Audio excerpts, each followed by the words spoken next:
So folks, I'm here at the World War II Memorial in Washington, D.C. I thought this was the best place to talk to you about an issue that's actually really important to what we talk about on this YouTube channel, what we talk about on these streams. And it's a long story, but I feel like you all need to hear this. And it shows how strange the political world we're in is. Nothing seems to make sense. I'm here at the World War II Memorial because during the Second World War, my grandparents, your grandparents, if you live in the United States, we teamed up with the Chinese people, with the Russian people, with the Korean people, with the British and the French to fight against fascism. And in Germany, that fascism was Adolf Hitler and the horrendous crimes of the Holocaust. And in Italy, that fascism was Benito Mussolini. And in Japan, that fascism was the Japanese Empire that did horrendous things to the people of China and to the people of Korea. The crimes of Japanese colonialism in the Second World War, in the lead up to it, when they occupied Korea, when they invaded China, the crimes are horrendous. Read about the rape of Nanking, read about what was done to Korean comfort women. I mean, Japanese fascism, Japanese colonialism did utterly horrendous things in that war. And there was one group of people in Japan who did amazing, heroic things to fight against it, and that was the Japanese Communist Party. The Japanese Communist Party was illegal, and it was an underground organization of people in Japan who fought against fascism and fought against colonialism. And the majority of them during the war were actually Koreans who'd been dragged to Japan to be slave laborers. And they engaged in heroic underground resistance. They fought against the Japanese fascist state, and they undermined the military efforts. And that's a very admirable history. You read about what was done by the underground resistance in Japan during the Second World War, the role that the Japanese Communist Party played. It's certainly admirable. And what I'm here to tell you today is I'm very disappointed because that's not the organization that the Japanese Communist Party is today. The Japanese Communist Party cut ties with the Soviet Union in 1978. They became Euro-communists. And the Japanese Communist Party, they don't stand with the people on the Korean Peninsula. They don't stand with China. And at this point, they're doing something that really causes me to be very outraged. The Japanese Communist Party is working to suppress a religious organization that does stand with the Korean people. So now I'm going to have to tell you about that. There's an organization that exists. They're in the United States, they're in South Korea, they're in Japan, they're all over the world. And they're called the Unification Church. They were founded by Reverend Sun Myung Moon, who was a religious leader on the Korean Peninsula. He was originally from North Korea. He fled North Korea, and in South Korea, he launched a religious movement that was very anti-communist. They told their followers that they were in a global crusade against communism. Communism was the main threat. And Reverend Sun Myung Moon, he built this church that was very anti-communist. They became very popular in the United States during the 1970s.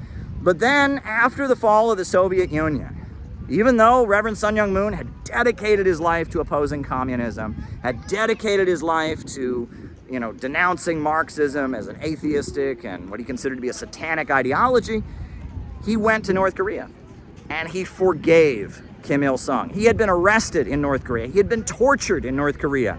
But he went to North Korea and he hugged the founder of North Korea, Kim Il-sung, and he forgave him. And he said, I am going to try and see my homeland, Korea, reunified. And that's not going to come through threats, and that's not going to come through militarism. It's going to come through bringing Korea together with trade. And he became a primary investor in North Korea. And he helped build a state-run car company in North Korea. And he was involved in establishing economic ties between North Korea and the United States, South Korea and North Korea, because he saw that the road to peace and the reunification of his people, the Korean people, was going to come through reconciliation and forgiveness. He talked about Jesus and how in the Bible Jesus talked about how vengeance was not the way, and how the road to a better world is forgiveness and learning to see things from other people's perspective. And the fact that he could do that after he had been tortured, after he had feared he would die in North Korea, the fact that he could do that just reveals a strength of character that I'm in very strong admiration of. There's too much rage in this world. There's too much vengeance in this world. There's too much cancel culture and hate in this world, but that kind of Christian forgiveness, the forgiveness that a Korean pastor was able to give to the leader of North Korea, that points to the possibility of things really getting better. But regardless, what does all this have to do with the Japanese Communist Party? Well, as of now, the Unification Church in Japan, the church that has done more than any other church to work toward peace with North Korea, they've been ordered to dissolve by the Japanese government. Now, I want to talk to you all about this. Reverend Sun Myung Moon died. His widow, Hak Ja-han, who goes by the name Holy Mother Han, she is the one who's primarily responsible for Donald Trump visiting North Korea in 2018. And her church has worked overtime to try and make peace between America and North Korea. And she's the primary voice. And she's gone all over the world. She's gone to Africa. She's gone to Germany. She's traveled all over the world to try and spread this message of peaceful reunification with the Korean Peninsula. She's a personal friend of Donald Trump's spiritual advisor, Paula White-Cain. And she is dedicated to peace with North Korea.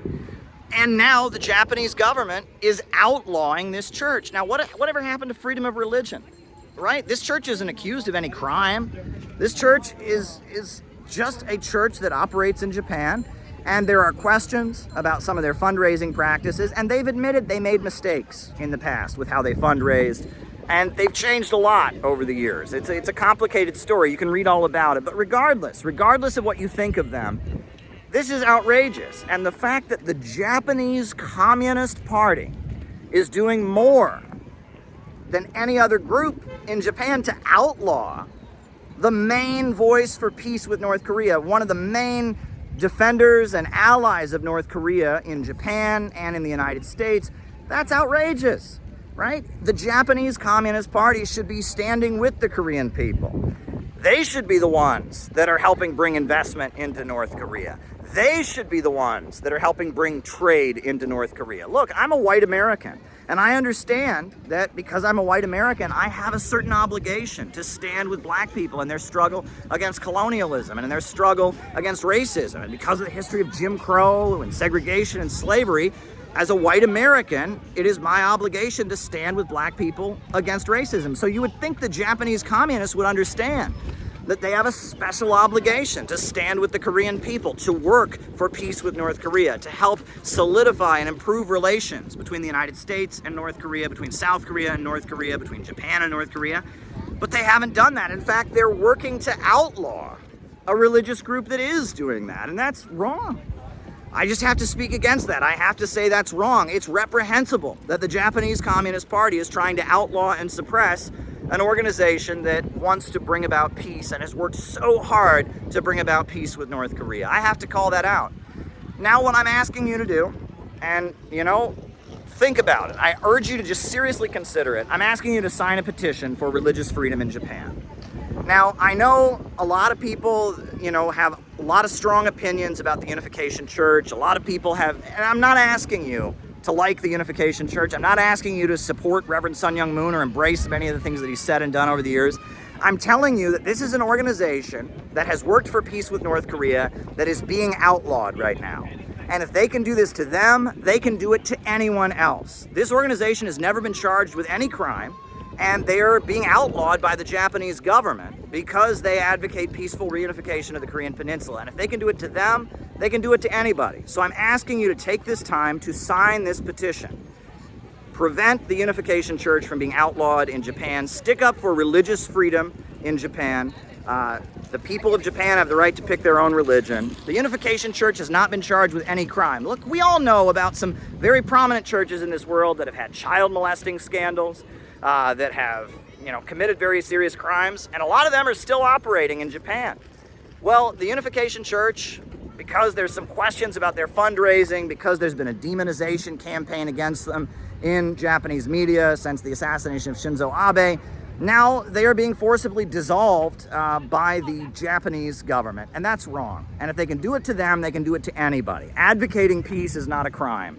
Trying to work for peaceful Reunification of the Korean Peninsula is not a crime. So I'm asking you, regardless of your opinion, sign this petition. Stand up for religious freedom. And I'm also asking you, if you can, tweet at the Japanese Communist Party and call them out, right? If they can't stand with the Korean people, and if they're working with the Japanese government to outlaw organizations that are working for peace on the Korean Peninsula, that needs to be called out. The Japanese Communist Party is really, really out of line in what they're doing, and that peace on the Korean Peninsula should be a priority of everyone who is an advocate of justice and peace in this world. And so sign the petition, stand with the Unification Church against their suppression at the hands of the Japanese government, and call out the Japanese Communist Party for what they're doing, because it is just wrong. It is just wrong to outlaw a religious organization. You might disagree with them, you might have your issues, but if they can do it to them, they can do it to anybody. So sign this petition. Thanks, everybody.